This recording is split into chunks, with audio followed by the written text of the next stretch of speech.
Oh, sorry. Yeah, should I have turned that on? I've got my co-chair over here caught that. Call the meeting back to order. The first order of agenda for this afternoon is other states' revenue structure. Oh, I jumped ahead one? Oh, well, hang on a second. Getting the right page here. Well, then it's charitable gaming. Tamara, are you presenting? Thank you, Mr. Chairman and members of the committee. I'll present a little bit of background on this topic and then leave it to the Gaming Commission to provide additional information. With your meeting materials, you have Wyoming Statute 67101. And I included an annotated version that's effective July 1st, 2026, because of course this was in the commission's gambling bill draft for amendments to the definition of gambling, and changes were made. So this is how the law will appear and be enforced on July 1st, 2026. And I guess as a background and overview is to keep in mind that there's generally two types of recognized and licensed charitable gaming, and that was discussed earlier today, the Calcutta wagering and the bingo and pull tabs, which are sort of, I guess, two different things. Bingo and pull tabs are two different things, but they're regulated the same way. And they were not regulated for many years other than to be defined in statute. And it was only in the recent years that they came under the purview explicitly in statute of the Gaming Commission. Although that said, it's very limited. It's much less onerous on the application and requirements that are in statute, as are other types of gaming. So the places where these exist are within the definitions of gambling, within the criminal statute that prohibits gambling generally, except for all the exceptions. And that first exception that you see within 67101 AI Romanet 3, subparagraph D as in dog, is bingo games conducted or pull tabs sold by charitable or nonprofit organizations. So who may conduct bingo games is a charitable or nonprofit organization that has been in the state for 3 years. And what they do to benefit a charitable organization is that within 1 year, they must provide a certain percentage for a bona fide charitable or benevolent purpose. So who can do it is that charitable or nonprofit organization, which is defined in statute, and then the money has to go to a bona fide charitable or benevolent purpose. So the percentage of money that has to go to that benevolent purpose or bona fide charitable or benevolent purpose is somewhat complicated. It's there on page 2. It's paragraph 4 there. And first, it's at least 65% of the gross sales need to be redeemed as winnings. And then what's remaining of that, so only 35%, would be the net proceeds after payment of winnings. Of that amount, 40% would be paid to distributors or manufacturers of supplies or equipment. And 75%, and that's a not more than 75% of the net proceeds remaining after payment for all costs and supplies shall be donated within 1 year to the bona fide charitable or benevolent purpose. So you'll notice that there are certain limits. First, that the individuals who are participating must receive 65% of gross sales, and that not more than 40% be paid to distributors or manufacturers of the net proceeds. And then after taking out all costs and supplies, so costs are again separate from supplies and equipment, but after taking out all other costs and supplies, 75% must be donated to that charitable or benevolent purpose. That's the structure for bingo games and pull tabs. For Calcutta wagering, those can be conducted. The WHO is the bona fide nationally chartered veterans, religious, charitable, educational, or fraternal organizations, or nonprofit, local, civic, or service clubs organized or incorporated under the laws of the state. And they also must donate their profits, or the amount that goes to charity must go to a bona fide charitable or benevolent purpose. There's some restrictions on how the games are conducted. The total of prize money paid out cannot exceed 90% of the total wagers. There's several other restrictions. And then statutes point to them being licensed as well under 1125-104N. The third type that has existed is raffles. And up until last year, that statute read simply that accepted from the definition of illegal gambling was raffles conducted for charitable purposes. Well, one of the changes that the committee discussed last year and that the Gaming Commission brought to the committee was trying to put some sideboards or better defining how this would be carried out.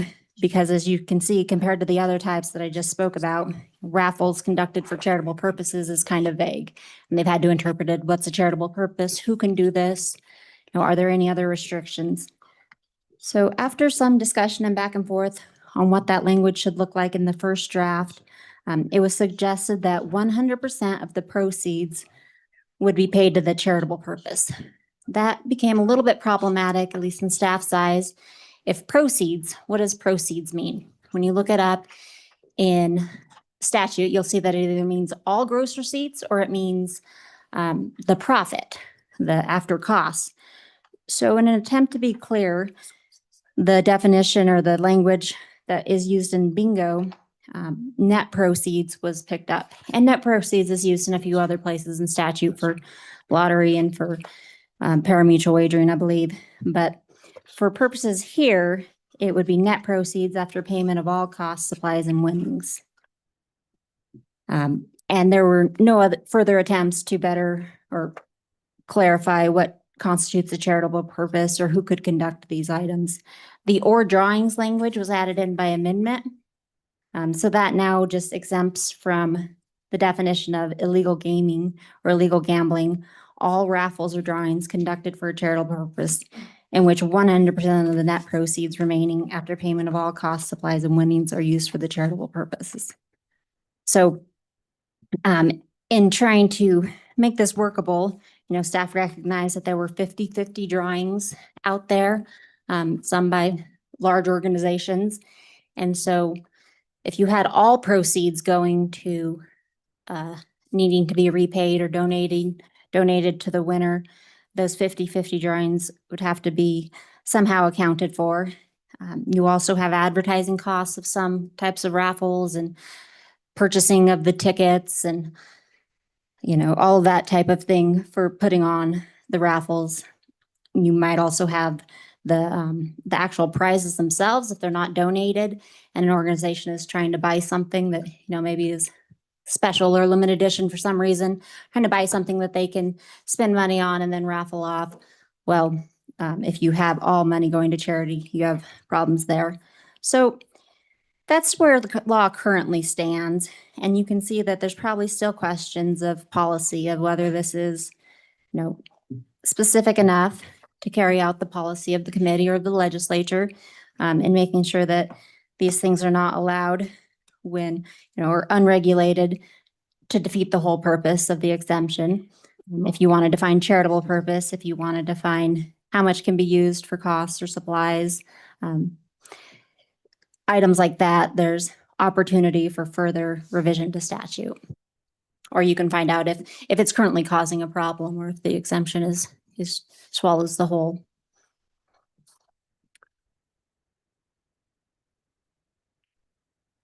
Question, Mr. Rebelli, on this, what the one we just went over, that recent statutory change. My concern about, if you read this, you could have a situation where the remaining after all payment of costs, supplies, and winnings are used for a charitable purpose, but payment of all cost and supplies, that could can encompass the entire thing. There's nothing that mathematically would stop that from happening. And that was the problem when I kind of discovered that later on when I was reading this, that I didn't read it like that. I thought we were good. But it seems to be a loophole here where you could have a situation where someone said, my costs for doing this is 99% of the entire raffle, and there's no money left over for a charitable purpose. Do you agree with that, or do you see a situation, because there is no percentage, and I understand your point about we want to like take in a 50-50 raffle, right? That's true. But the way this reads, I could just say my cost of doing that drawing or raffle was basically all the costs of what was put into the raffle, and there was no money left over for a charitable purpose. That's what I'm reading it as. Could you what's your opinion about that? Right. Thank you, Mr. Chairman. I don't think there's anything in the language that prohibits that outcome. I think that could be a situation that would occur under this language. It may also be something that could occur under the bingo and pool tabs, but perhaps with how it's interpreted, it hasn't been. Because when we look at that same language is 75% of the net proceeds after payment of all costs and supplies. And we know that supplies might be the supplies and equipments from the distributors, but still, if all the costs, perhaps the rent, perhaps whatever other costs go into putting on these organizations, if it swallows the whole, there still potentially could be that problem. But you do at least have that at least 65% of the gross sales would be redeemed as winnings each month. So that doesn't necessarily ensure that there are net proceeds remaining after all costs and supplies, but it does ensure that the individuals who are playing receive something. But certainly you could compare it more to the Calcutta, which requires 10% of total wagers be donated to the charitable or benevolent purpose. And so that ensures that there has to be some money that's going to charity. And I don't know if 10% is the amount that, the committee would want to settle at, but that's another way to take care of that. That's really on the 50-50 raffle, right? Under that set of conditions, 50%, I assume, goes to a charity for a 50-50 raffle. Is it? Yeah, Mr. Chairman, that's my understanding of how they generally work. 50% goes to the winner, 50% goes to the charity. And I assume that either the tickets and that kind of administrative overhead or any advertising that they might be doing would be donated, but perhaps it's something that they would take out as a cost too. Thank you. Continue.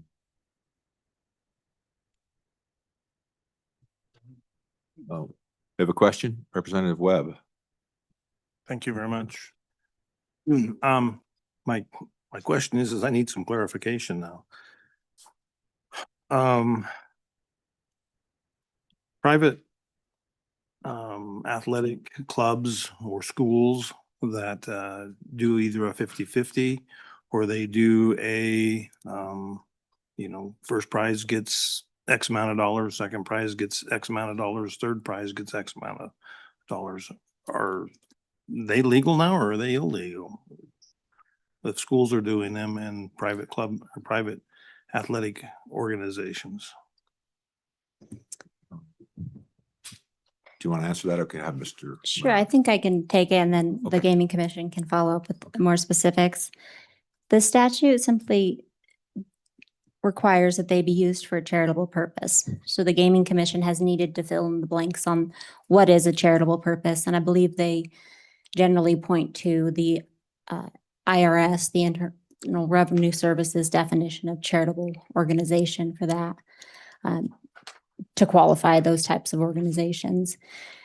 You will see that in statute, charitable or nonprofit organization is defined, and it's defined on page 4 of the handout that's provided. And it means an organization recognized as charitable or nonprofit organization under Wyoming statutes and which possesses a valid exemption from the federal income tax issued by the Internal Revenue Service under the provisions of federal law. That language is used in the other 2 charitable gaming types, but it's not for raffles or drawings. Raffles or drawings are just ensure that the winnings are used for a charitable purpose. it doesn't point to that charitable or nonprofit, and it doesn't use the same bona fide charitable or benevolent purpose. So it's a little bit different terminology. So specific to the schools games, my understanding is that the 50-50 is allowed, and I'll let the gaming commission address how they treat those different kinds of organizations that actually run the raffles, booster clubs, or who they are. Thank you.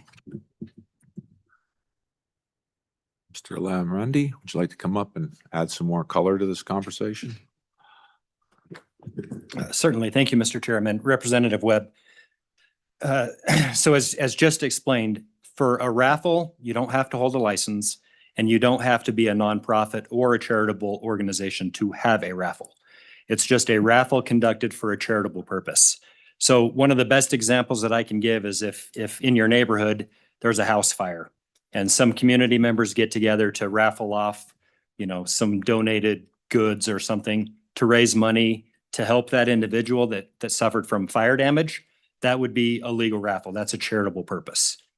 So the way that we've looked at charitable purpose, since it's not defined in Wyoming statute, is we've looked at the IRS's definition of a charitable purpose when they do their 501c certifications.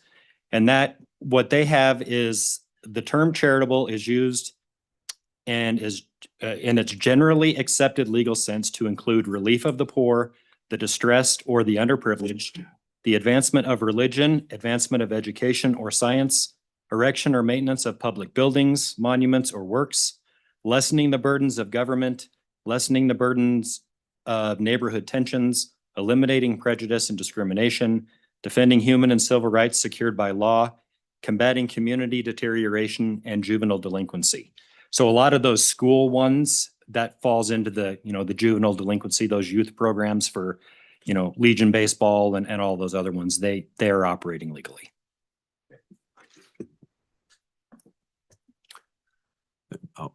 Director, just to follow up your opinion on subsection H of raffles and drawings and that statutory change we just enacted, and the concern that I voiced about it basically at the end of the day not having any money going to a charity, or a very meager amount if there was any left over at all. And any suggestions, opinions about that, and suggestions for a potential change that you might see that would make it align better, I think, with the intent that for a charitable purpose. Thank you, Chairman Kolb. So I agree, and I didn't catch it the first reading of that either. But after talking to Senator Kolb and then talking with our advising attorney, that is a huge concern. And I can give you an actual real life example that we dealt with a few months ago. If I own a nonprofit, or if I run a nonprofit, but I also own my own business, say a retail shop, and I decide I'm going to donate something for the charity, and I'm going to buy that, whatever I'm raffling, from myself, we've had some instances to where inflated costs come into play. So I can charge whatever, I can charge my charity whatever I want to charge for this item I'm going to raffle off. And ultimately it could be 99% of the proceeds from that raffle. So the one thing that you may want to consider to ensure that 50-50s remain above board, because 50-50s are very popular. 50-50s are done by a lot of really good nonprofits and do a lot of good charity work, is making that minimum 50%. That at least 50% of the proceeds are redeemed as winnings. And then the other 50% can be used for the charitable or nonprofit. And just to back up a little bit on those 50-50s, I know that there's one that I'm thinking of that takes place in Casper every year. 50% goes to the winner. A lot of times in these, especially these big charities, that ends up getting donated back to the charity. Whoever wins it ends up donating it back.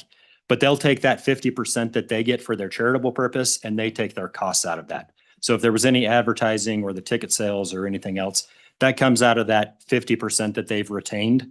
And then they end up with, say 45 or 40% for the charitable purpose. Follow up about that question. And so that means it's not 50%, it's 50% then minus those other costs, Director.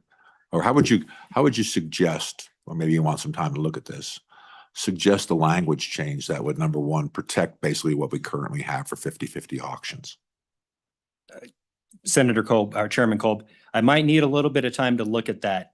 But if you did it just 50-50 and then the charitable nonprofit was able to use their 50%, basically however they see fit, it's important, especially on a nonprofit. If it's a nonprofit, their day-to-day operations is a charitable purpose.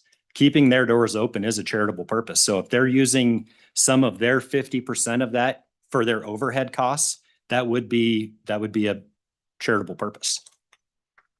But I can definitely look into that and see if there's some specifics that we could do that says, 50% to the winner or to the public, the wagering public, 40% to the charity, and no more than 10% could be used in costs associated with that raffle. We could look at something like that. Thank you, Director. I have a question. Co-Chairman Lean. Thank you, Mr. Chairman. Since we have had session and passed this legislation, what have your phone calls been like? Can you walk us through some of those? Thank you, Mr. Chair, Madam Chair. Not too many phone calls surrounding this specific topic. Since this one doesn't go into place until July 1st, it's still kind of status quo under the existing raffles. The calls that we have been fielding is the raffles tied to the Queen of Hearts. And if you would like, I can start going into that now. Would you please? Thank you, Director. Certainly. So and I spoke to this before, and I'm pulling up a little bit of information that I want to provide you today. So when we get complaints about raffles, we look and we weigh the raffle and how the raffle is functioned against Wyoming state criminal statutes and Title VI for gambling. And there's also Wyoming Supreme Court case law that we can weigh a raffle against. So the Wyoming Supreme Court has said that there are 4 elements to a raffle that must take place for it to be a raffle. The first one is consideration, which means each participant buys a ticket or pays something of value in order to participate in the game. So the buying of the ticket. Number 2 is chance. The winner is determined by a random drawing. It's not by skill. It's not predetermined by a chart like a pickle card or a pull tab. It's completely left to chance. There is a prize, and this is the important one. There is a prize, and a prize or prize of value is awarded to the winner at the end of the drawing. And the last one is equal probability. The probability of any individual buying a ticket or any individual ticket being selected is equal and determined by the total number of tickets actually sold. So when you start looking at the raffle portion of the Queen of Hearts game, it's missing 2 key factors. It is missing a prize. When you do a raffle for the Queen of Hearts game, there is no prize of value that you are guaranteed to win.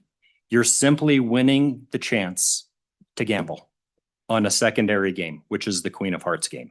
And there's also no equal probability, because as every week goes by with the Queen of Hearts, more and more cards start to come off the 54 cards that they play on the Queen of Hearts. So the first person has a 1 in 54 chance of winning the prize.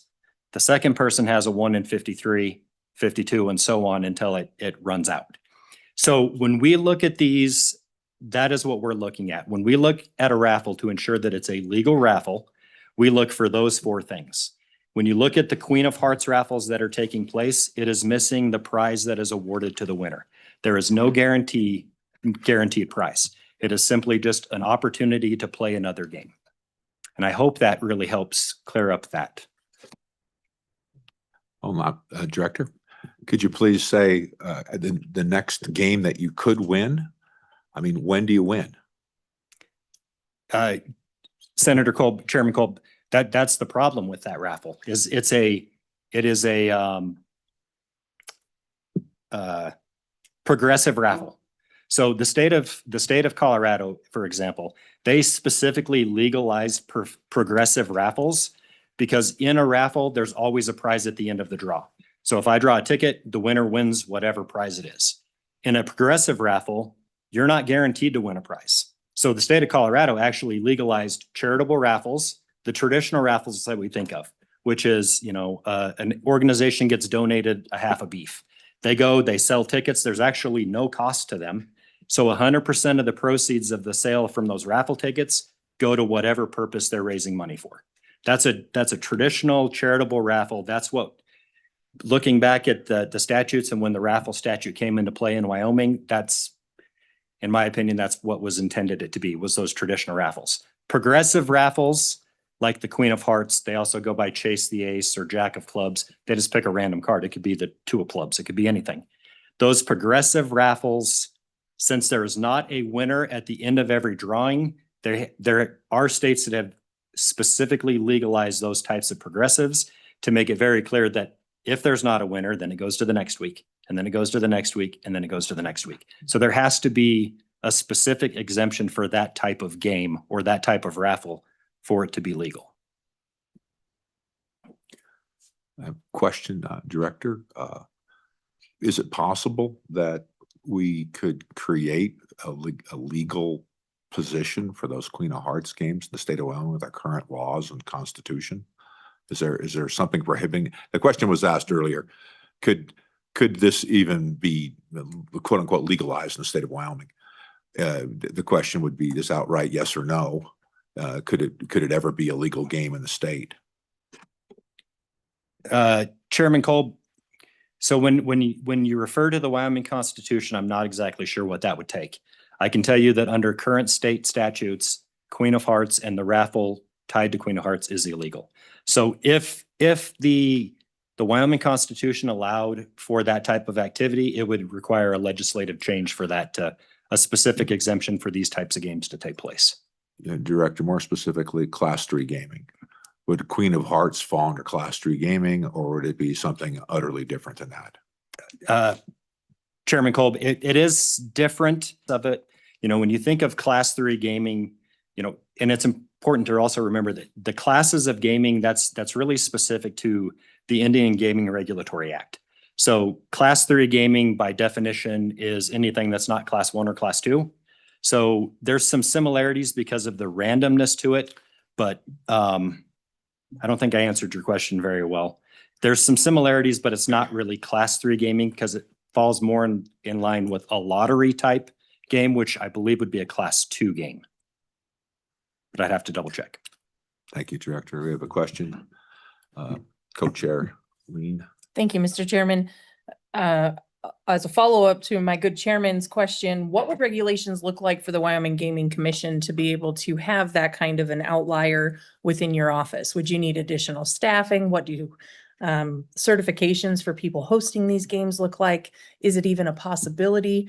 Or would we be expanding the Gaming Commission to be able to oversee things like the Queen of Hearts?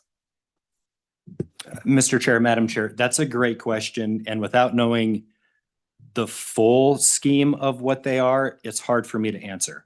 But I would say, reasonably speaking, that it could create the need for at least one additional auditor or number person, especially on the reporting requirements, depending on what type of reporting requirements there are. The office calls that I have fielded, it sounds like these have generated a considerable amount of money, well into six figures across the state. Like I testified to earlier, there's been a few of these that we've shut down that were $130,000, $160,000 jackpots. I had found some other case studies in some neighboring states. There was actually one where the patron won $5.2 million. One of the other things that I really want to stress on this is any sort of charitable or nonprofit organization that is doing any type of gaming, any type, bingo, pull tabs, Calcuttas, under federal IRS guidelines, they're required to fill out specific reporting. They have specific reporting requirements, which is called a W-2G, which is gambling winnings that go to the IRS. These Queen of Hearts and these games require that exact same filing.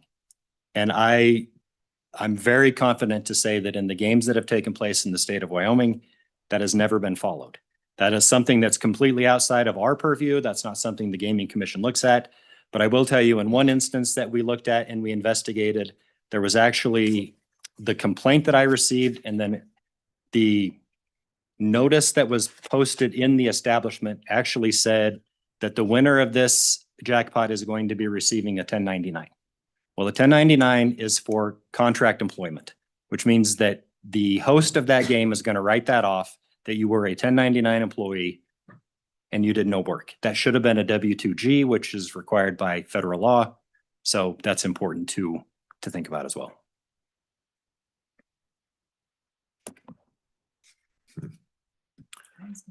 Follow-up question, Co-Chair Lean. Thank you, Mr. Chairman.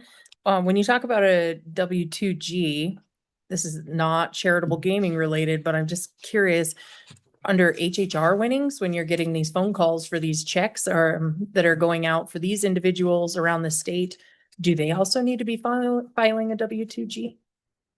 Mr. Chair, Madam Chair, they do. And they actually have, all of our operators currently, they actually have departments that are because they fall under the BSA or the Bank Secrecy Act. So they have certain Title 31 training for anti-money laundering. They fall as a financial institution under federal law. They actually have departments inside their companies that strictly is for this. Yes, they fill those out on a regular basis. Thank you. Well, thank you, Director. You have anything else? Mr. Chair, I do not, but I stand by for any questions. All right. Well, it's been asked that we look into the governor's office kind of requested, it made a statement that is there basically, I'll just frame it up as, is there any way these things can be made legal? And I mean, is there a mechanism that we can get there to deal with some of these, like say a progressive, sounds like the issue's a progressive game, right? That we can deal with these progressive type games in the state by is it a statutory change that that we would need to do or propose one? And I'm not supporting it right now. I'm just asking the open question is there any way we get from here to there to ask the question we want to do it? I don't know if it's a good idea to do it, but the question was asked that because so many people are doing it, which probably is an education component of what's legal and what's illegal. So I just wonder, maybe you could put some thought to that about what path could we take if we wanted to, but realizing that means expanding gambling. So if we would think about that, I have a question for my co-chair, Lean, I'm sorry.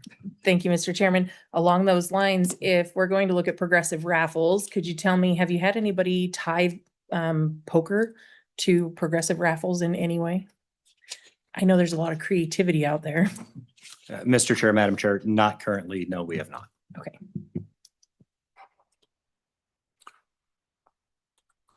Further questions? No? Okay. Thank you, Director. Stay by for any potential further questions. Any other agencies wishing to comment? Any public comment?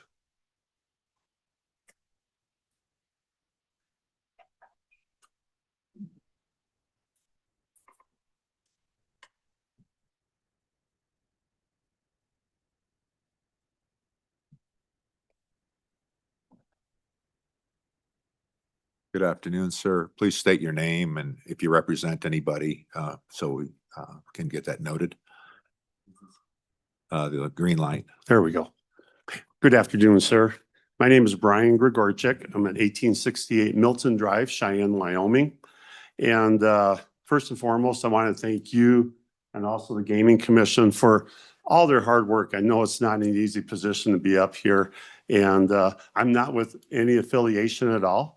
I am just a concerned person that would like to speak, and I appreciate your time, sir. Thank you, ma'am. Thank you very much for the entire board. Just a bit about me before I get started. I moved to Cheyenne November 11th, 1982. I spent 26 years in the Air Force. I purchased my first business in 2007, which was Jake's Bar and Lounge. And in 2009, I purchased the Redwood Lounge.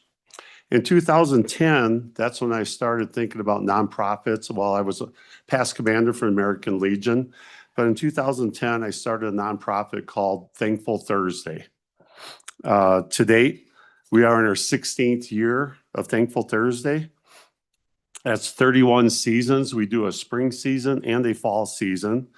To date, I've held 378 Thankful Thursday events. Our current total raise for local nonprofits right here in Laramie County is $4,541,000. And I will say it's not held at my establishment and no one gets paid for this event. It's all volunteers. The reason I bring this up is the Queen of Hearts is very important to the community.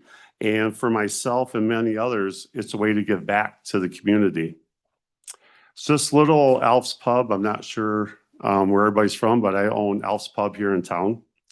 Since Queen of Hearts started, in one way or another, we have donated $5,000 to the Waikolo Fire Department up on the mountains when they're going through distress and needing to buy new equipment for the fire department up on Waikolo Fire Department.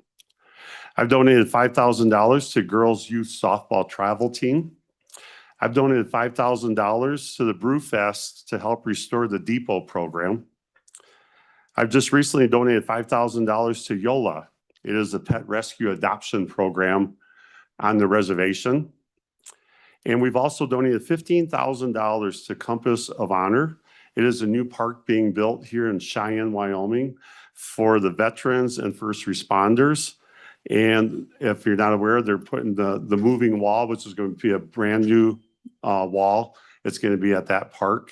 And we donated $15,000 to that.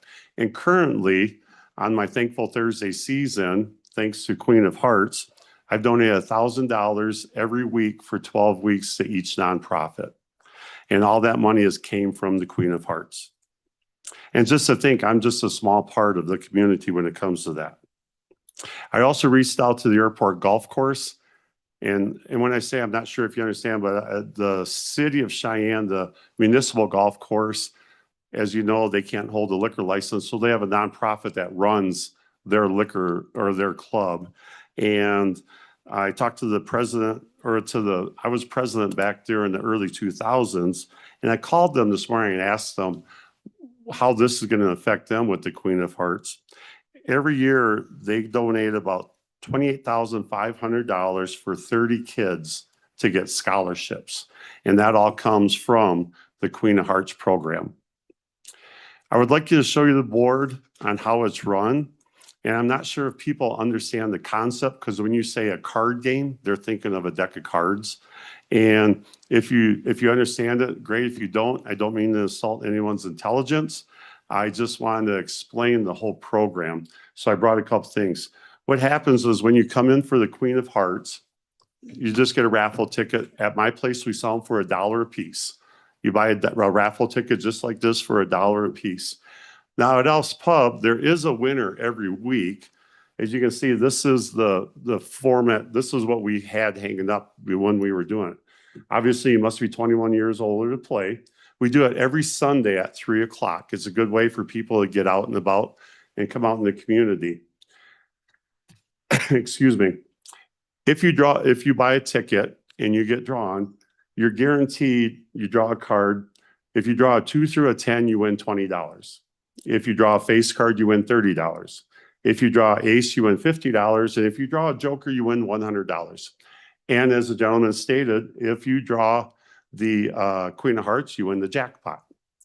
So what happens is 75% of the Queen of Hearts goes to the jackpot, 25% goes to Thankful Thursday, which is a nonprofit right here in Cheyenne. So I just wanted to show you this, how we do it, and it's advertised, everything. Everybody knows you're going to draw a card, you're going to win something. It depends what card you draw. Okay. So with that being said, let's say we sell $400 worth of tickets. I'm just making up a number. We sell $400 worth of tickets and somebody draws the 2 of spades. That rolls over to the next week. And let's say we sell $500 worth of tickets and they draw the 7 hearts. And so on and so forth, as the gentleman stated. They're going to win something every week. It's just a matter of what they win. This is what the board looks like. It's not a deck of cards that you put in an envelope or nothing like that. This is pre-manufactured. It's all sealed. No one can cheat the system. If they can, I don't know how they do it because I'm not smart enough to do that. We ran one card game, and then when we found out that it was cease and desist, Al's Pub stopped it. No questions asked. We never did receive a formal letter. We never did receive a phone call, but the word was out there. I respect the government, and I said, we're not going to do it till we get further guidance if we can do it or if we cannot do it. So this is what we did 1 week when we started the new system. And this is what it's like. And I can pass this up to you if you want. These are laminated. You cannot pick it. You need a knife to actually cut the number out. And that's why I wanted to bring this to show you that. And that is cut out of there. So there's no way that anybody can cheat and hold back the Queen of Hearts till the end or something like that. These are laminated. And for that purpose, it's very honest, if you will. So I just wanted to show you that. And I'll just go on to if there's any questions. And I was just going to say, as we know, everyone's struggling in today's world, especially nonprofits. I have over 40 nonprofits that are on my waiting list for Thankful Thursday. And this is a great way to help our community. I'd like you to reconsider, and I appreciate the comments earlier, sir. I'd really like you to reconsider for the great community events that even if we have to fill a permit out, if we have to do an application, there's guidance. I'm all for that. I am all for that. Please just don't restrict us in helping give back to our community. Now, I understand some people have made it bad for everyone else. And as you stated previously with the other gentleman, we see that in this world. Unfortunately, one person can make it bad for everyone else. That's very sad. But please don't punish the rest of us for someone else doing a bad thing. I nor my bar have ever taken a profit from this.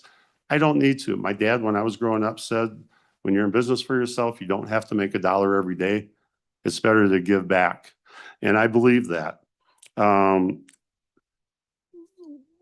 just got to say that I think I covered everything I wanted to.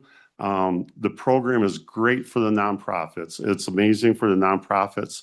And one last thing I'll say is, if you're all still in town tonight, we have 2 more weeks of Thankful Thursday. Come on out to Thankful Thursday and check it out. I'd love for you guys to see what Thankful Thursday is all about, but we have 2 more weeks left this season.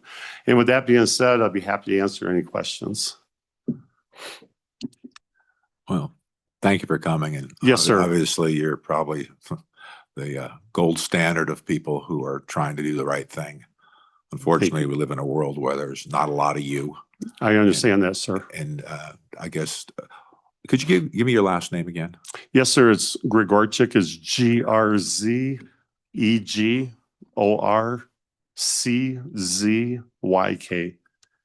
Wow, good thing I asked you that, sir. Good little Irish name. Yeah, a little Irish name there.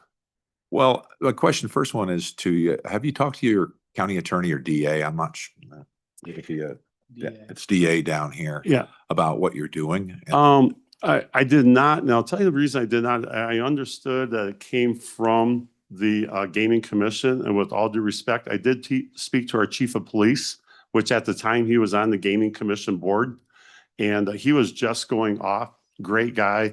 And I just didn't want to be that guy to try to nitpick. I'd rather go to the top and say, hey, what can we do collectively as a team to make this work for not only Cheyenne, but for all of Wyoming, to help all these nonprofits. As you see with the digits that I've given you, we've given a lot of money out, and it's imperative that we help them, especially people losing their grants and that. So to answer your question, sir, no, I have not.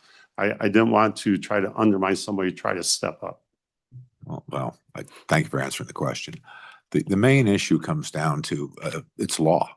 Yes, sir. You know, like we just can't change it because we don't like it or we have an individual opinion about it. It's the current law. Yes, sir. And it's actually a felony to conduct games like that. And yes, anyone who participates in that is conducting a misdemeanor. I'm not saying that's maybe that's right, but that's what the law is. And the Gaming Commission is enforcing that law. So they're just doing what the law already states. Absolutely, sir. And you're probably one of the nicest people to deal with. I've dealt with in a long time. And thank you for for being of this, opinion so the question is what we can do. I think we'll try to do something about it if we can. The question is everyone's not like you. Honestly, you're probably the exception. And so what do we do? There's accounting things that have to go along with this. They're nefarious people, and maybe, frankly, you might not be around forever, and your predecessors may not do the same things you do. So Yes, we have sir. to make laws and look at laws in a very broad way. If everyone is honest in the world, we wouldn't have to have any laws, would we? But we don't face that in reality. So the question is, we are investigating this and looking at this, and I think the task force, and we're a task force with first oversight to see what we could do or can't do or whatever be the case. I think there's some more questions probably we're going to ask, and my co-chair has a question, and all of us could ask questions if they like. But once again, thank you for coming in. Yes, sir. And my co-chair. Thank you, Mr. Chairman. Thank you for joining us today.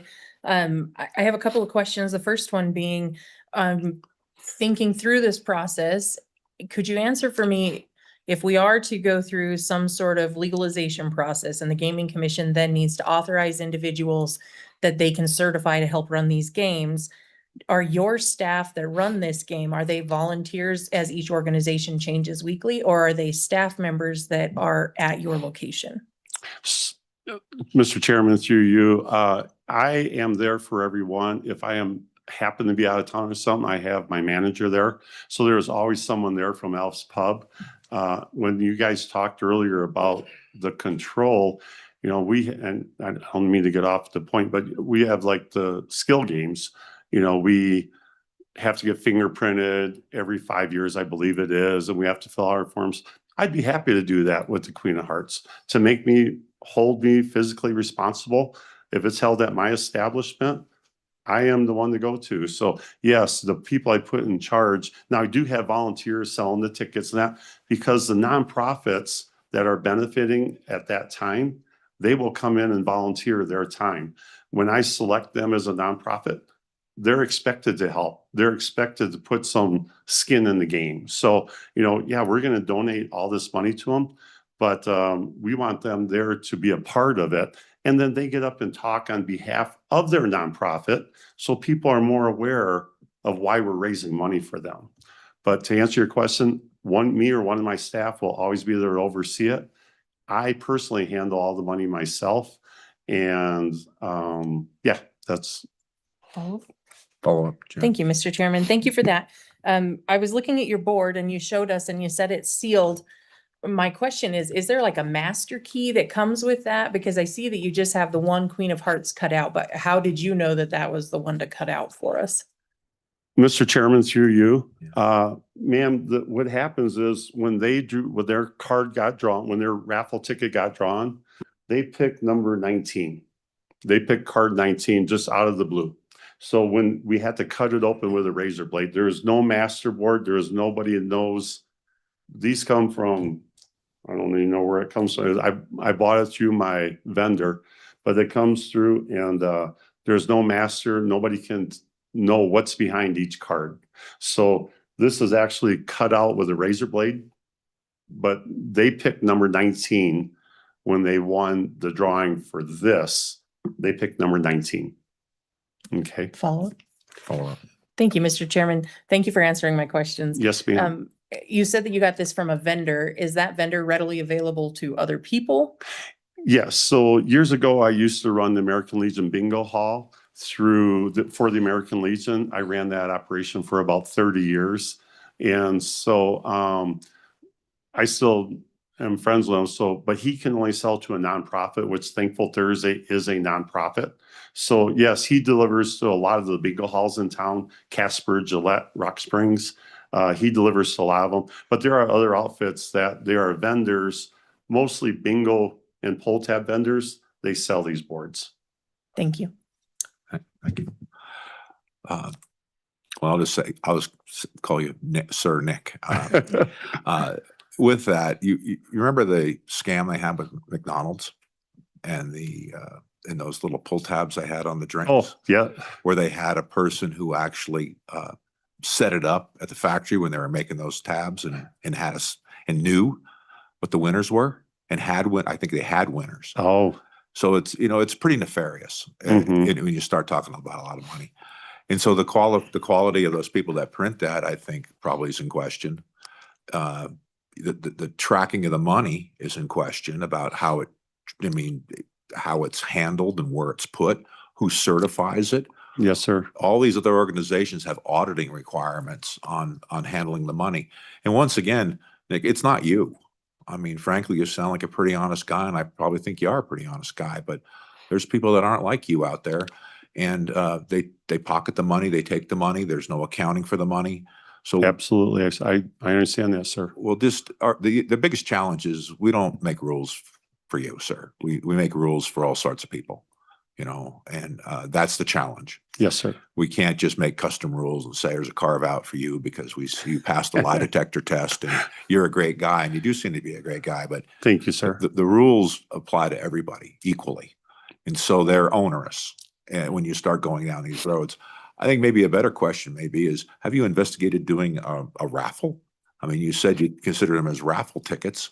I wondered if it goes to a nonprofit, it might be a simpler way of doing it. We could probably talk to the gaming commission or directors here, Yes, sir. and we could maybe have a conversation. I'd like to solve your problem, sir. I mean, I really would. But it may not be possible in certain context. We can look into it. I appreciate you explaining your situation to this task force.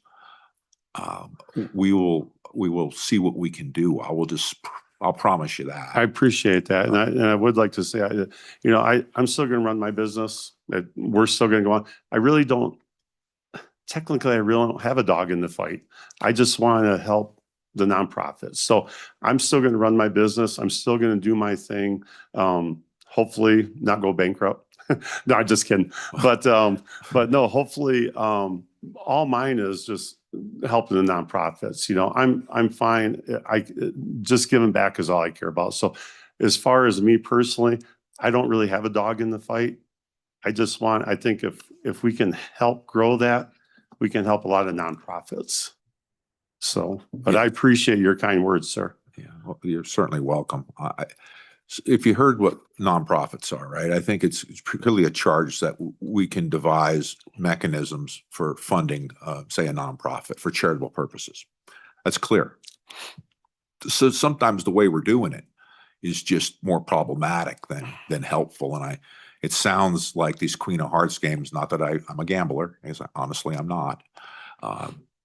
But there may be more pitfalls than maybe looks like on the face of it when you actually dig into the facts, because there's many people that I've been in politics for a little while, and there's a lot of embezzling going on in this world, and we have to have rules to keep, frankly, honest people honest.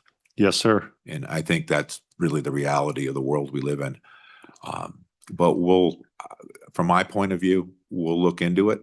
Thank you, sir. We'll see what we can do. I just realize we'll give it an honest shot. Everybody on this task force they're good people trying to do the right thing, especially for nonprofits. But sometimes our hands are tied. We don't have the latitude that maybe some people think we have, because we're just the tip of the iceberg here. There's a whole bunch of other people behind us and our bodies. And, yes. And as I said, when I started, I'm like, I appreciate everything y'all do and the Gaming Commission for Wyoming, because I know it's not easy, but I appreciate everything y'all do. So it's not an easy job, but hey, we all get together, we can make something happen. If we don't, we'll end up in the. Well, everyone, it sounds like you're doing the right thing. I think we could have the gaming. Nick, would you mind coming up here? Nick, could you, I guess, maybe explain in more detail directly about why that this type of Queen of Hearts game is problematic in the state of Wyoming, and maybe if you had any suggestions, and I don't want to put you on the spot, but raffles, I just wonder about raffles myself as an open thought, that maybe there's a mechanism that can keep their nonprofit business, their nonprofit organization funding these charitable purposes. I mean, just what's your thoughts on this, Nick? Thank you, Chairman Kolb. So two things I would like for you to consider. One, to your point a little bit earlier, because I'm fairly certain I know which supplier he's talking about. Rocky Mountain? Mhm. Yeah. So the bingo supply company that provides this board, they're licensed by gaming commissions all over the country. The state of Wyoming doesn't require manufacturers of bingo supplies to be licensed, but this specific company is licensed across multiple jurisdictions. They're pretty an upstanding group of folks. I would recommend if you do look at something like this, there's another state, and I just lost which state it was, who actually legalized a specific legalization for Queen of Hearts. And in their statute, they actually wrote that it had to be on a pre-manufactured board bought by a supplier, because this is one of a very few cases to where it's not 54 cards in an envelope or 54 playing cards that's just on a keg or a cork board. So if that's the path you choose to go down, I would definitely consider, or you should consider making sure that that's one of the requirements. As far as the raffle part of this goes, like I spoke to a little bit ago, when we weigh the Queen of Hearts raffle versus current Wyoming state statutes and the Wyoming Supreme Court's 4 little prong for a raffle. In this instance, now I see that they offer a prize at every time. So I would have to take that one a little bit further, but the big concern that we have is the secondary game, which is the Queen of Hearts, is still an illegal game. It's when you look at the definition of gambling, and I know it was read to you just a little bit ago, it's any game, wager, or wait, hold on, let me get to it. Means risking any property for gain contingent in whole or in lot upon chance or the operation of a gambling device, and so on and so forth. So this is all chance. This is 100% chance. It's a random draw of a game, so it falls under the gambling statutes. One thing that we have encouraged some of these nonprofits to do when you're looking at charitable fundraising, Wyoming law specifically authorized 3 types of gaming activities for charities and charities only: bingo, pull tabs, and Calcuttas. Pull tabs can only be sold on the premises owned and operated by the nonprofit or charitable organization. So if you think of a VFW, the VFW can only sell pull tabs inside the VFW hall.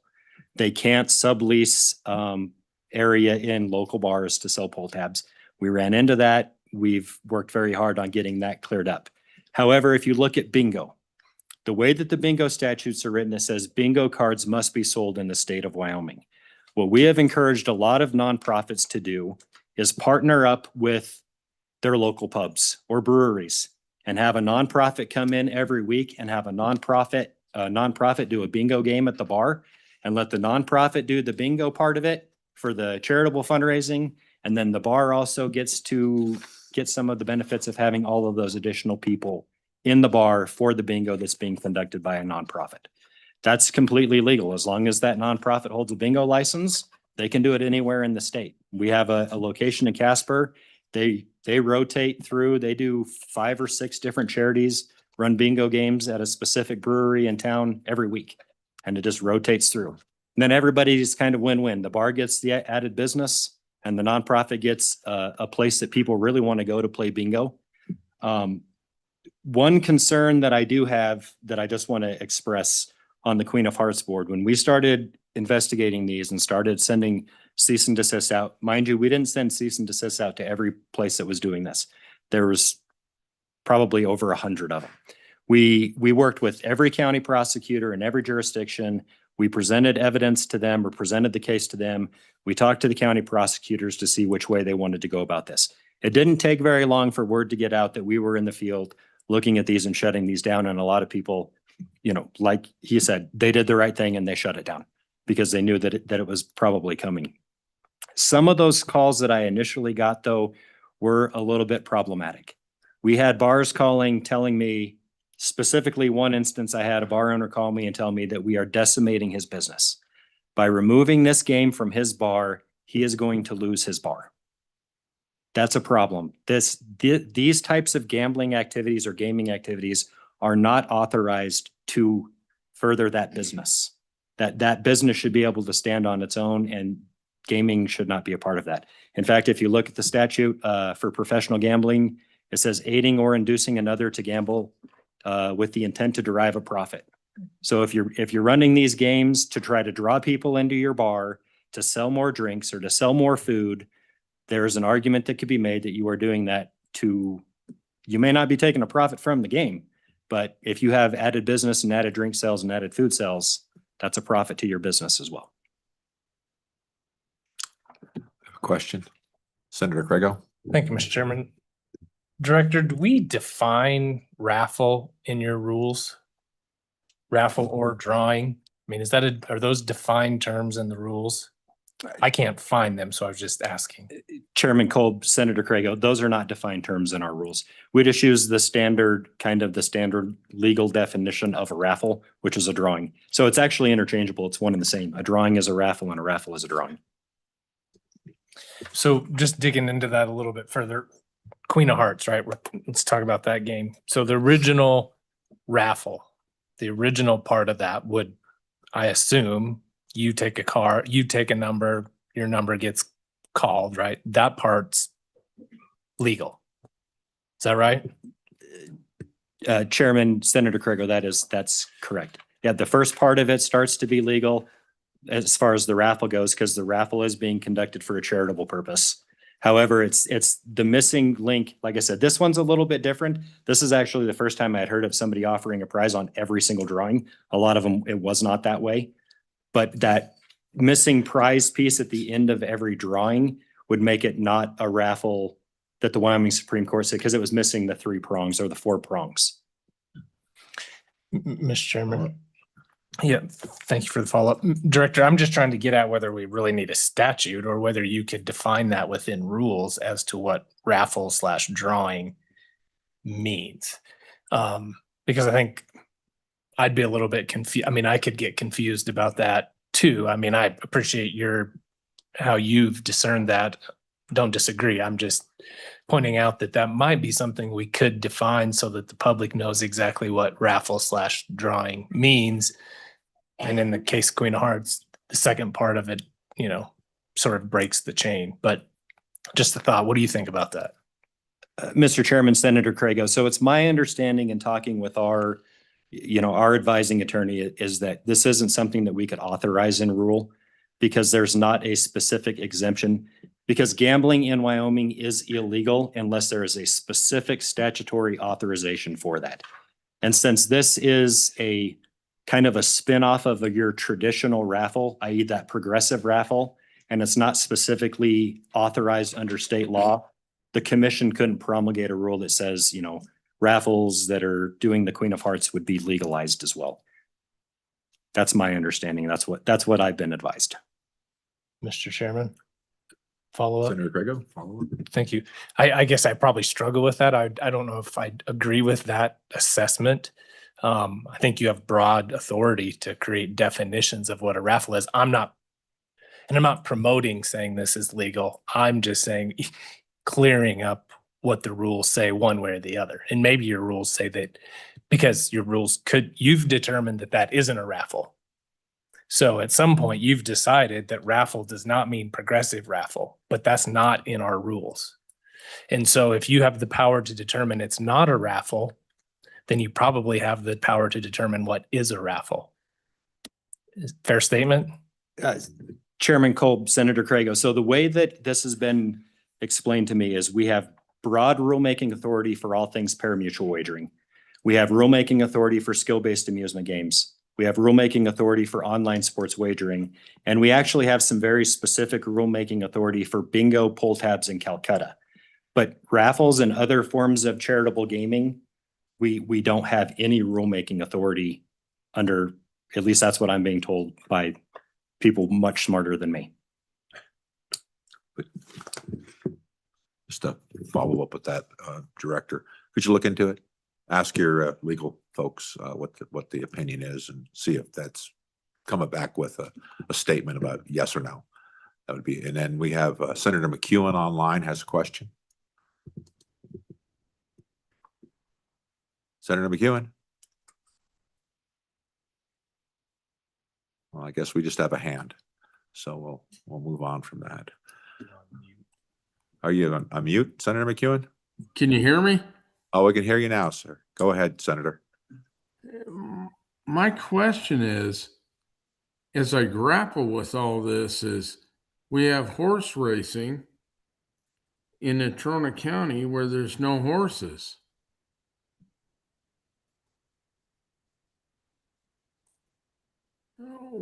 Why are we digging into Queen of Hearts so difficult and so hard when we allow the other thing? And it's really a question for the committee, what we're trying to accomplish here. All right. And that's all I had to say. Yeah, thank you, Senator McEwen. We're trying to figure out how to get a path forward here with, say, Queen of Hearts games, and find out if there's what we can do to potentially change it or not to change it. And that's what we're trying to accomplish. Mr. Chairman, Sir? When the gentleman spoke, I was wondering if you did like I guarantee a payout every time. If you said 30% must be paid out each draw, would that make it, I don't mean, I know I gotta go through you. No, Would that make it legal if you did like 30% must be paid out? Cause you're saying that's what makes it illegal is when you go to the board, would that make it legal if you said certain must be paid out every week? Thank you. Director Laramundi.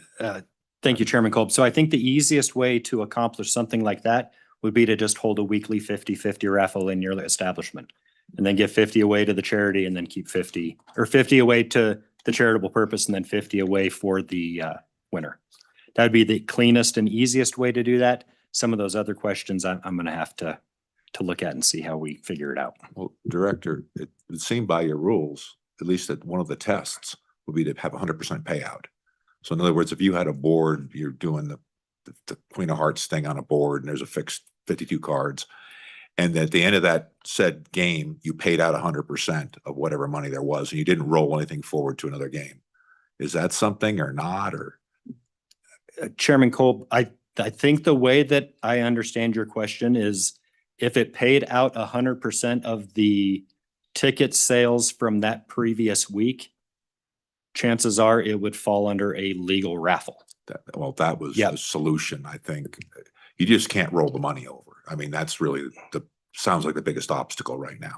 But if you paid out 100% of said monies you collected for that board, then you would then not roll the money over to the next one. And that's the open-ended question. Does that make sense to you, Director? Chairman Kolb, that does make sense, and I'll do some checking on that. I think the way that I'm understanding it is if an establishment sold $500 worth of tickets. Okay, I gotta get this straight in my head now, because if you sold $500 worth of tickets and then the winner of that drawing won the $500 or half of that $500, it would just be a 50-50 and the Queen of Hearts board completely goes away. Because the random drawing of that card would be unnecessary to try to chase that pot to grow it. Correct. You wouldn't get that random drawing, but if you say you drew like they do multiple cards and each card paid a different amount for that draw, right? But at the end of that drawing, you have, say if you got $200 left, whatever. And then the person who draws that during, I guess, whatever they decide the winner card is, if it's not the Queen of Hearts, would collect the total pot what was left over. So basically you get rid of all the money in that drawing in one alliteration of how you were giving away your cards. Think about it, Director. The question would be is there a way that we can make what they're doing, modify it and still be and comply with our rules? And it maybe not be the same fun game of rolling over, $1,200 or $120,000, which happened in my county, I might add.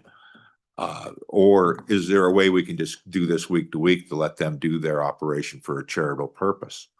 That would be I think if you could research that and see if we can find a way that we can get it done legally within the framework we have now. And if not, we could suggest some statutory changes to talk about, to have a discussion. But does the rest of the task force think? I guess they're thinking everything's fine. I don't see anybody. There's Thank you, Mr. Co-chair. Lean. I just think this is a big policy shift to decide if the Queen of Hearts is going to be one of the exceptions that we add to charitable gaming. I think it comes with a lot of considerations that take some time and effort to talk through and walk through and see what a difference they make to our communities, and then what it looks like for the Gaming Commission to take on a progressive raffle versus what we have going on now. Thank you, Co-Chair. Just so you understand the lay of the land, we're dealing with House and Senate bodies and plus the governor's office, and every body's unique. And if one side agrees, the other side doesn't agree, it's dead. And so you're asking in a way to expand gambling, okay, within the state. And there's people that frankly want to get rid of it. They don't want to have any of it. Yes, sir. I'm not frankly of that opinion. I think we have to regulate responsibly, but there's people that just want to get rid of it wholesale. So I would say on one hand, be careful what you ask for, because you don't know the outcome, and you were dealing with people that are elected, and different kettle of fish. You must have sometimes. something right. You got elected. Well, you win a popularity contest, sir. I'll tell you how it works. There's no qualifications for doing the job except you won an election. But thank you for pointing that out. Is there anything else you'd wish to add? No, sir, but I do especially want to thank these guys for all their hard work, because I know it's not easy and you're in a tough spot. And so this is one little piece of the pie that you have to deal with. But once again, I want to thank you all for everything you do. And I hope to see you at Thankful Thursday tonight. Well, I know you got nothing else going on, right? respectfully, sir, I have to drive to Casper to be at another meeting, but I might have considered if I was going to be in town. Well, thank you all for your time. I appreciate it. And thank you very much for being a quality person in your community. Yeah. Thank you.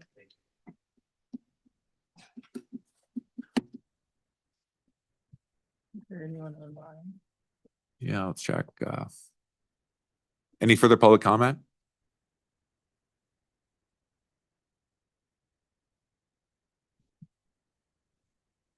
Any further public comment? I guess any comment online? We have anybody online? Mr. Chairman, we've had someone online all day, but they've never indicated a desire to testify. Thank you. Well, everybody, if anyone is online and wishes to testify, now's your chance. Well, hearing nothing, I'll close that comment period. And now back to the task force. Any discussion on directives? Well, I would make one on a modification on our Wyoming statute 67101, and it's just under H. I don't have anything statutorily and page number, but under H, raffles or drawings conducted for a charitable purpose. It goes on to speak about the percentages that we would have a bill draft that would in fact make it at least 50% would have to go to a charitable purpose, as we discussed. And that way it'll clear this up and make sure something goes for a charitable purpose. I think I'll take responsibility. It took me a little bit to figure this out when I was reading it for the third time and noticed the problem. But I think it solves an issue here that, in fact, it'll make sure that this goes to what we're trying to do for charitable purposes. And that's I'll make that motion for a bill draft. Second. Been seconded by co-chair Lean. I'm sorry, I keep getting that wrong, Jamie. Your name looks differently than it's pronounced, and I'm a lost person sometimes, so forgive me. This further discussion. Any Mr. Chairman, discussion? just a few clarifying questions. I'm interpreting that to mean 50% of the gross receipts or the total sales, the total amount that's raised before taking out any kind of expenses. That would be what I think we should start with. I mean, there might be a nuance to it, but I think we should at least 50% goes to a charity. Okay. That would be my, to clarify my proposed bill draft. Okay, and would you want to make uniform the bona fide charitable organization to use the definition instead of charitable purpose, or are those distinctive for reasons of policy? I think it should kind of mimic the bingo game language when it talks about a bona fide charitable purpose and make sure it goes to those for that purpose. Okay.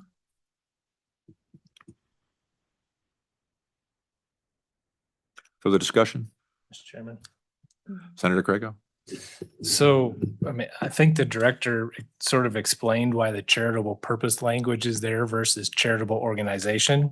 So one of the things the director talked about is if you have a raffle on your street, someone's house burns down, that's not a charitable organization, and they would not qualify for 501c3 status because they're not an organization. So if you take out that language, then if you take out the charitable purpose language, that would not qualify. Those raffles would then no longer be legal in Wyoming. So I think we better, Senator Craigo, that's exactly what I meant, to keep charitable purpose in. oh, I misheard you then. No, I'm being facetious. Oh, okay. Thank you for pointing that out.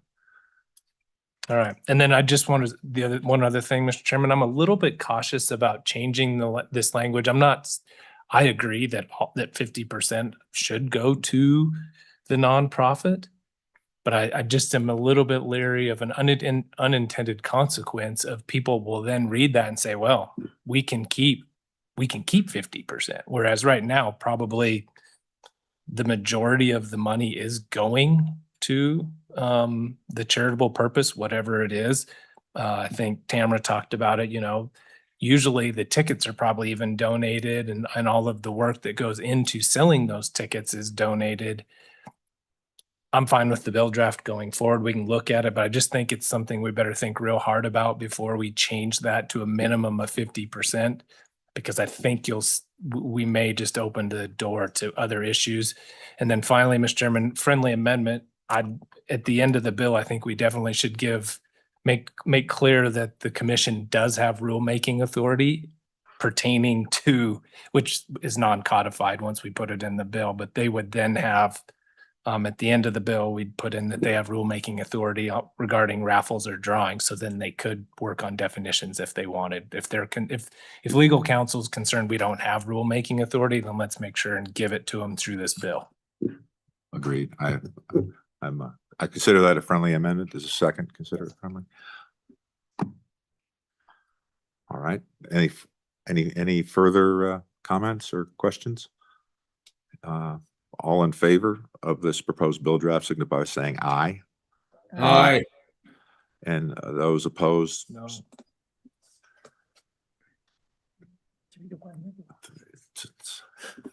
4-1.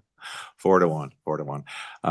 That motion has passed for that bill draft, and we will continue to work on it. And to your point, Senator Craigo, I absolutely don't want to encourage people to make it a 50-50.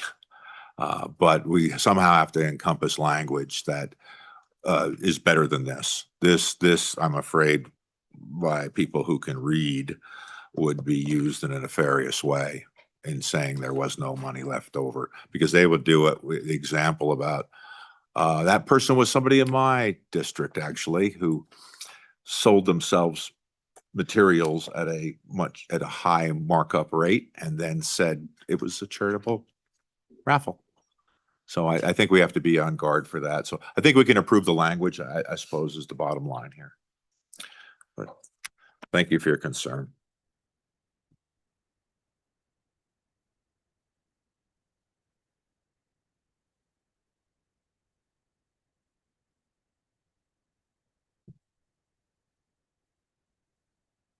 So next, I guess we're at the 4 o'clock topic, public forum. Public testimony on topics for committee consideration. Oh, we haven't done the responsible game. You got a break and then responsible. Oh, circled it. Oh, we back up a second. We're back on the responsible gaming. Co-chairman Lyon's favorite topic. Let's get Tamara, would you like to go over review 2026 HB 171? Thank you, Mr. Chairman. I can provide some background on what the committee did with this topic last year. This was an individual bill draft itself by a member of our committee, Representative Johnson. He couldn't be here this afternoon to talk about this bill, but I can provide an overview of what it does on its face. You'll recall that the committee had problem gaming, responsible gaming as a topic at most of their meetings, if not all of them last year. And the committee did look at the two revenue sources that are currently sort of allocated for this in this area. And the one we've talked about this morning, and it's in this bill draft, it's on the sports wagering. The other one is on the lotto, and both of them go through the Department of Health. For the lotto, it's for the unclaimed tickets, up to $2,000 is allocated to the health for treatment and education on compulsive gambling disorder. The second one is within the online sports wagering statutes, and this bill draft would have addressed that. It was not considered for introduction in the House last year. It's statute 924-104A within the online sports wagering statutes. It's this subsection A that directs 10% of the online sports wagering revenue from the prior month to be provided to the commission. And this requirement is on page 2, beginning on lines 1 through 12. And that's each fiscal year, the first $300,000 of revenue is continuously appropriated currently to the Department of Health to be distributed to counties for the purpose of funding county health programs to prevent and treat problematic gambling behavior, and then the remainder to the general fund. We heard from the Department of Health that I believe it was the third meeting last year on their running of this and their involvement with this. We did hear that when you take $300,000 and you distribute it to all of the counties to run county health programs, it can be difficult, I think, to run a full program with what's provided for to each county. So this bill draft would have revised that to have the money continuously appropriated to the commission and simply for the purpose of funding programs, not county health programs. So striking that county health to prevent and treat problematic gambling behavior. The bill draft also would have added a simple line at the end that's purposes of this subsection, the commission may contract with persons for the provision of programs to prevent and treat problematic gambling behavior. That was that bill draft, and at another meeting, perhaps Representative Johnson can comment on his policy goals and effects of the language. But this was generally the background on the committee's discussion of the topic.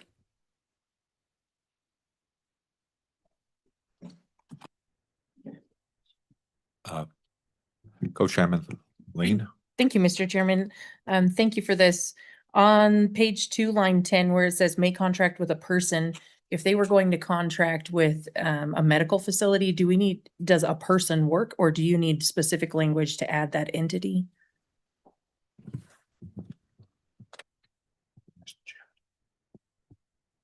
Oh, Yes, through you, Mr. Chairman. yeah, I'm sorry.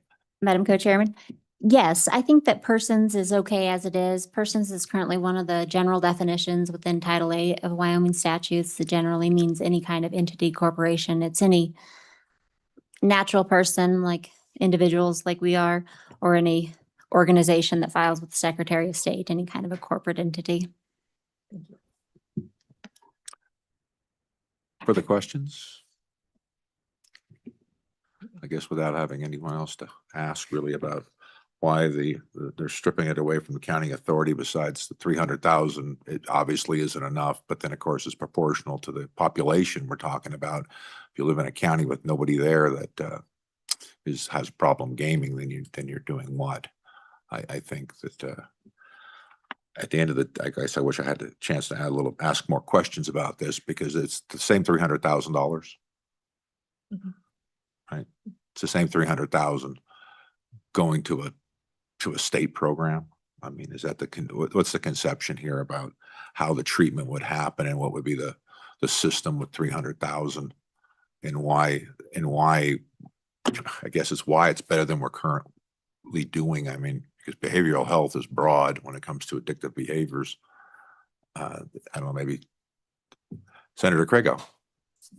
Mr. Chairman, I'll try to help. I think the whole point was, if I remember correctly, and Tamara can help if I don't, but the point was some counties don't have, they don't have prevention specialists per se, or they don't have that department set up within the county. And so this would just allow the counties to kind of have an ad hoc prevention program that we give them the money just to do prevention or deal with problem gambling, however you want to say it, if I remember correctly, because some counties don't have a program already set up. Some do, some don't. This was so that all counties could access the money, because I think there are some now that cannot. Co-chair line. Thank you, Mr. Chairman. I did help Representative Johnson with this legislation, and one of the reasons was because one county will get maybe $1,300 while another county may get $10,000 or $20,000. And that one county may need to help one individual, but the base program may start at $3,000 to $5,000. So they don't actually have enough money to be able to help somebody. And so this would give the authority for the Gaming Commission to be able to help all individuals instead of just those that receive the proper funding based on population. Well, the bigger question is the Gaming Commission the right place for this type of allocation? Like, what expertise does the gaming commission? We went from horse racing to major gambling, gaming, and now we're going to have medical. Tamara, just a more broad question would be: would the State Department of Health be a better place for a central contact point for addictive behavior management, as opposed to the Gaming Commission? I really wonder about it. Is that the right place to put it? Maybe we can talk about that further. Co-chair Lean, did you have a question? Thoughts? Thank you, Mr. Chairman. When visiting with the Gaming Commission, when we were working on this bill draft, the thought was with Miss Lyon that works within their office. She has many resources around the state for problem gaming. And that includes individuals that can help treat addiction and point them in the right direction to connect them with health providers that they could then pay through the Gaming Commission. And so it could go to her duties already at the Gaming Commission.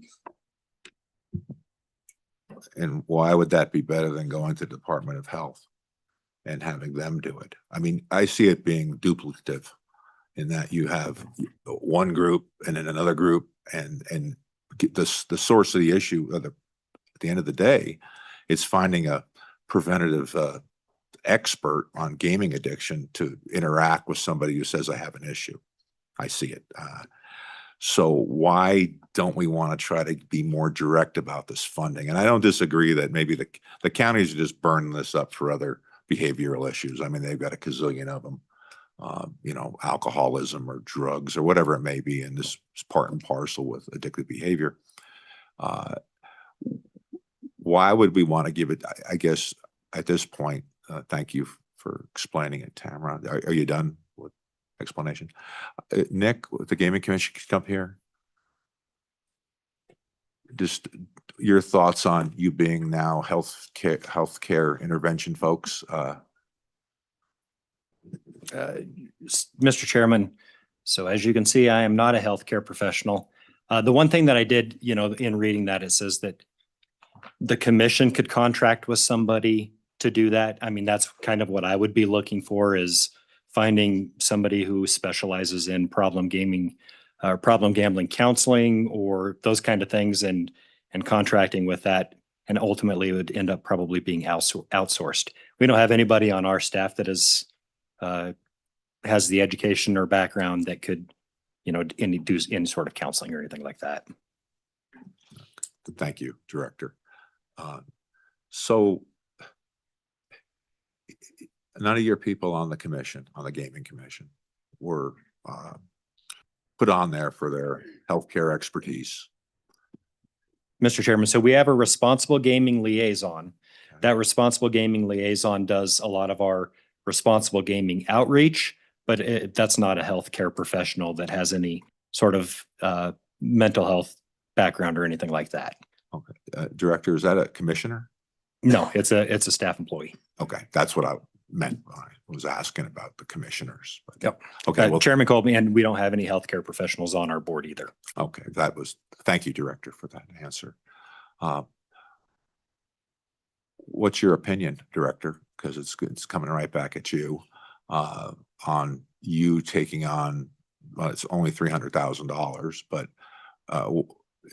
what's your opinion about managing this and dealing with this? And when it comes to gaming addictions, what's your position? Mr. Chairman, so I think this is a very complex issue, and I do agree that the way that it's currently structured with that dividends up based on population is problematic for some counties. As the co-chair said earlier, there's some counties that get like $1,200, $1,300. That's not even enough to put up a billboard. If you pooled that money together, you know, and then you did some sort of a statewide initiative, I think there's opportunities out there. I think I had spoke to you earlier, like currently right now we have some partnerships with a company called KindBridge, which does, these are mental health professionals that offer counseling to Wyoming residents. So you can log in, you can do your intake. They'll give you 4 clinical hours of counseling, free of charge. That comes back and gets billed to, I think currently right now it goes to the Wyoming Coalition of Problem Gambling. They're the ones that is kind of spearheading that now. But that money could be used to expand that program and make it more attainable statewide. So that's one option that would be a statewide initiative. Thank you, Director. Is it your opinion that we'd be more effective dealing with problem gambling if we pooled the money and had a single state point of contact, like be it whoever it is, Department of Health, you folks, whomever, but instead of it just being distribution amongst counties where it becomes a very unusable amount of money? What's your opinion about effectiveness of the program if we pooled the money and whomever would allocate it, you know, for that said purpose? Are we better off keeping our current system? What are your thoughts? Chairman Cole, personally, I think that the pooled function is probably the best. That way it's consistent across every state or across every county. And that help is available in a simple form across every resident of the state of Wyoming. I think that would probably be the cleanest and most beneficial. With that too, I would also add, based on the conversation earlier, not only on the problem gambling side, but when we start looking at, you know, not just problem gambling, but problem gambling and education. I know you and I have talked about it at length many a times. We have a real problem with public education in the state of Wyoming and what is legal and what is not legal. A lot of people seem to have the impression that gaming in the state of Wyoming is just, it's legal and we can do whatever we want because, you know, we do. We have a lot of historic horse racing. We have skill games in a lot of locations. We have advertisements for nonprofits running raffles and Queen of Hearts. So that public education piece on top of problem gambling, I think is imperative that those work hand in hand. Thank you, Director. So we could also maybe envision that we could have a informational sheet, and on that sheet about, say, what's legal and what's illegal, we could also add in help. If you get to the bottom of that and you're reading that and you're one of those folks that said, I need help, there'll be contact information right there. Probably right when you need it, actually, probably when you lost all your money and you're now wondering what you're going to do. Give them information right there. I think we have to do a much better job of letting the public know what's available. Chairman Colby, if I may. So currently right now, we actually have a rule in place on, this is kind of specific to the skill-based amusement games. But if you go to any location that's licensed for skill-based amusement games and you look at their terminals, on every single one of them, you will see it's a little barcode. It's a QR code that link takes you directly to our responsible gaming webpage on our website. But if we went with an approach like a statewide initiative on problem gambling, it would be very easy for us to change those to where it says, do you have a problem? You scan this code, and then you're doing an intake form and you're talking to a mental health professional within, you know, minutes, quite honestly. And then we could do that. We can roll that out across the board, and any licensed operations that we license, we have the authority to mandate that at any OTB location, any skill-based amusement game, and also with our online sports wagering folks. So Director, tomorrow you could discuss that? I will be prepared. I'd appreciate you looking into it. I think anytime you can make a rule that accomplishes what we don't have to do statutorily, if it's within your ability, it's always a better course. Always. Chairman Cole, just so we're clear, I think we can, if that money was pooled as a statewide initiative, we could make the rule to force those operators to have that ability. I'm not saying or not indicating that we could make a rule to pool that money. I just want to make sure that I could make a joke about you're not YDOT either, but I'm not. I know. I appreciate you looking into it, Director. I think we need to have more information because we have to sell this later on to our colleagues about why we need to do this. And the biggest question is going to be is, can you make a rule? And we need to get a clear answer on yes or no. But thank you for your comment and thank you for your cooperation. Further questions? No. Seeing none. Any public comment on this? I'll just open it up to the public. Oh, here we go. Come on up, ma'am. Please state who you are and if you represent a group and tell us what you want us to know. The key part to this is giving the money versus. I get it. Thank you, Chairman and Madam Chair and Committee. My name is Angie Van Houten. I'm the Community Health Section Chief at the Wyoming Department of Health. And so I wanted to just come today and let you know that the Department of Health doesn't have concerns with the draft changes noted in the bill. I wanted to give an update on the current funding that we had received from the Gaming Commission for state fiscal year 2026. So far, we've distributed to 17 counties and have distributed $298,591 for that funding.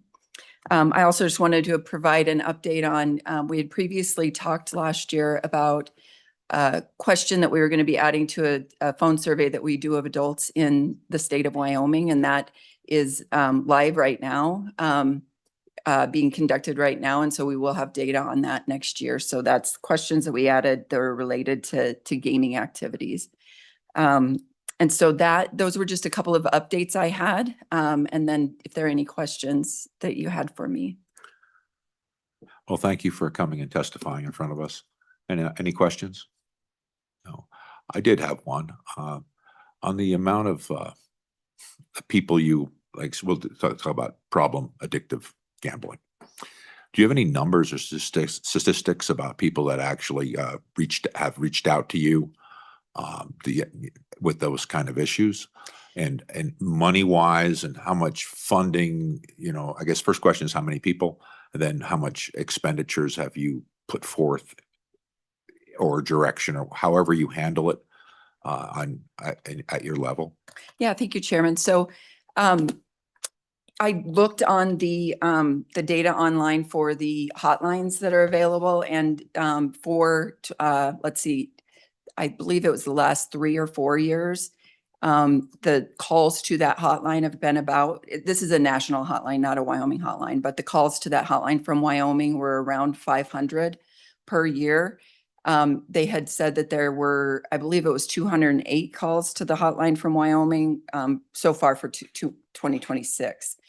So that's one indication. And then I don't know treatment numbers. I did not, with the Behavioral Health Division, I did not check with them to get any updates on treatment numbers, but you may remember, I believe Director Johansson did present numbers last year at one of your meetings that we attended for treatment.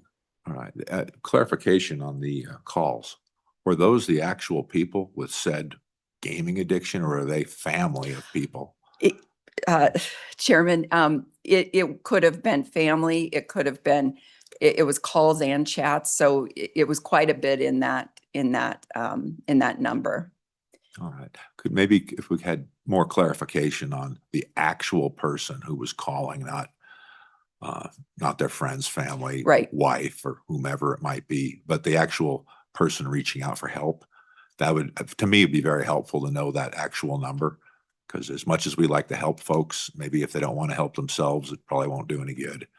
But I would like to know, curious that how many folks actually said, I have an issue. Chairman, I'll look on that website and see if that level of detail is there that we can look at. Thank you. Co-chair. Thank you, Mr. Chairman. Thank you for coming today. My question is, I heard you say that you distributed 298,000 and some odd dollars. And then is that a pool of money that is sitting, or is that the end of the pool of the 300,000 for 2025? Could you kind of walk us through where that's at? Yeah, so each of the years that we've distributed money, we allocate it based on the population that is 18 or older in that county.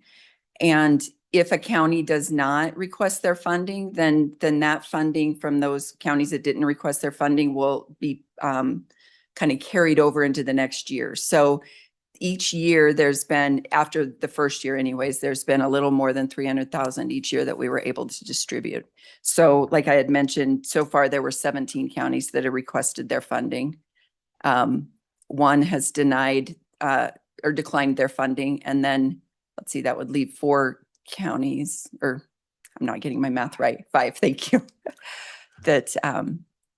that haven't requested funding or declined it yet. It's a follow-up question with that.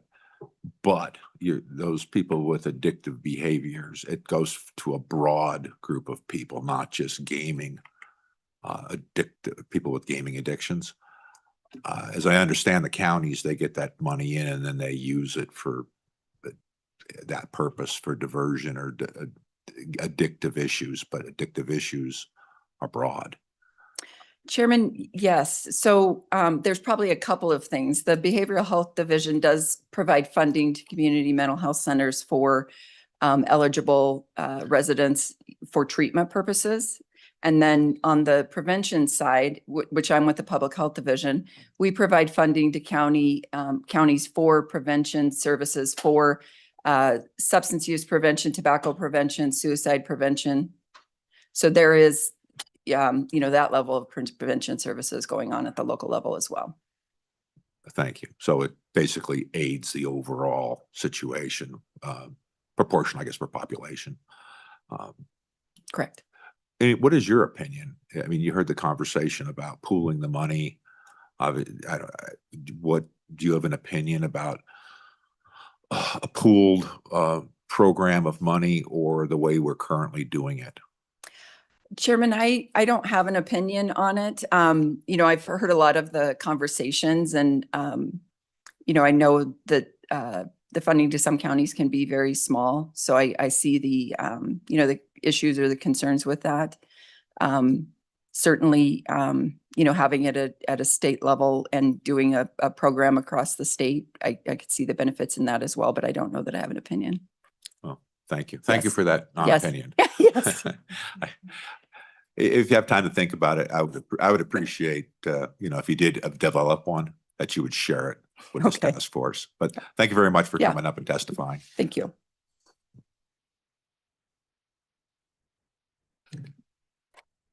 Any further public comment? Anybody online?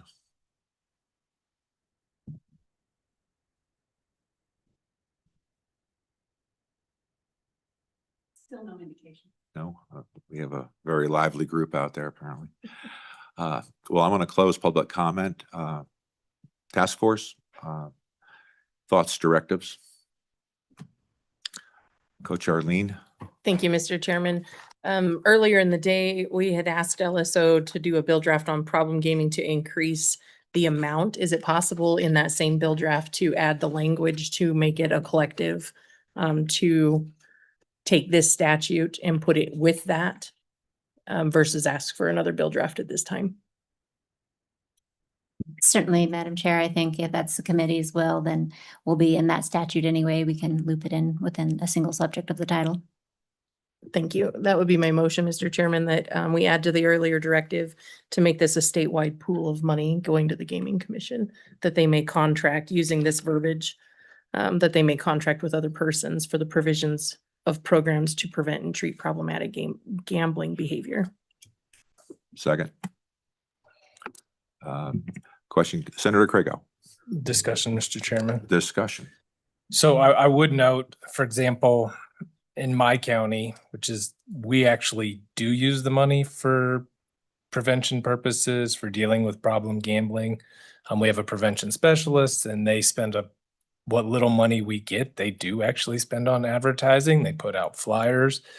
And so just a thought, and we don't have to do it right now, but as the bill goes forward, we may think about, depending on if we're adding to this pool of money from other sources of gaming, that maybe some of it still go out the way it does now, because I think the counties will like, particular counties, and I'll speak for mine, Johnson County for one, they do use that money and they use it effectively and it does make a difference. And so we may think about maybe creating a split where some of it goes to the state for a broader program and some of it still goes to the local government entities that are using it.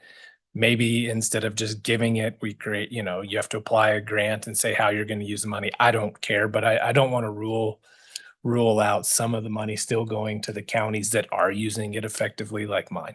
Thank you, Mr. Chairman. Thank you for your comment. Senator Craigo. Representative Webb. Just to follow up with that, we have over in my part of the world, we have new establishments opening up and we may have additional problems that show up. So I understand what you say and I would support that. Thank you, Representative Webb. I think in a broad sense, I think we probably need to skinny up the language and make sure it goes towards this type of use and not go towards, whatever. I think that's important that we focus the money. If we're going to let it, the local counties expend the money, they have to do it for the purpose intended. I think that's clear to me. I'm not saying I think we have to work on this bill to get it where we need it to be, but I'm certainly in favor of moving for a bill draft to go forward to discuss further. Any further discussion? No? All those in favor of this proposed bill draft signify by saying aye. Aye. Aye. Those opposed, same sign. Saying none. That motion passes. Tamara, are you clear on where we need to be? All right. All right. Any further discussion on this task force? We might add, we have time in our preceding meetings to work these items. And hopefully we'll have time to fit in an extra proposed bill draft if we decide that one is needed. Right now, it's awful hard to see that before we, get to that point. But I just want to add that. Senator Craigo, do you have something? No? Okay. Any further action? Seeing none? Public forum? I did, but I think that got sidelined. Yeah, public testimony. I thought I opened it up to the public. I didn't. Open this up to the public. Let's go back a little bit. Does the public have any comment about what we discussed on topics of committee consideration, which is this is a chance for industry to say, well, we want to be taxed more, which I don't think I'm going to hear that. This is a chance for the general public to voice their opinion about what this task force is here to do. We're here to serve you. And so any input would you like to share? No takers? All right. Well, and that closes that section of the meeting. Now we're at the end of the meeting. All right, I'll call this meeting adjourned. Thank you, everybody, for showing up. Thank you, Senator McEwen in Zoom land and everyone at the staff. Thank you. Meeting's adjourned.